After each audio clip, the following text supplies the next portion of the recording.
Hi, question നോക്കാം. A spherical body of radius r and density sigma falls freely through a viscous liquid having density rho and viscosity eta and attains a terminal velocity v0.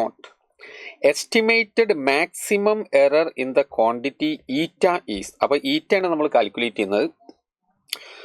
നമുക്ക് terminal വെലോസിറ്റിയുടെ equation നമ്മുടെ കയ്യിലുണ്ട് അല്ലേ. V t is equal to 2/9 r square divided by eta sigma minus rho into g ഇതാണല്ലോ equation. അപ്പോൾ ഇവിടെ നമുക്ക് terminal വെലോസിറ്റിക്ക് തന്നിട്ടുള്ളത് V naught ആണ്. അപ്പോൾ വി നോട്ട് കൊടുക്കാം. എന്നിട്ട് ഈറ്റയാണ് കണ്ടെത്തേണ്ടത്. അപ്പോൾ eta is equal to 2/9 r square divided by V naught sigma minus rho into G ആണ്. Or eta proportional to R square divided by V naught ആണ്. റെഡി അല്ലേ? R square by V naught. കാരണം errors ignore errors calculate sigma rho ജീൻ്റെ errors ഒക്കെ നമുക്ക് neglect ചെയ്യാൻ വേണ്ടി പറഞ്ഞിട്ടുണ്ട്. അപ്പോൾ ഇത്രയും കാര്യങ്ങൾ എടുക്കേണ്ടേ ഉള്ളൂ.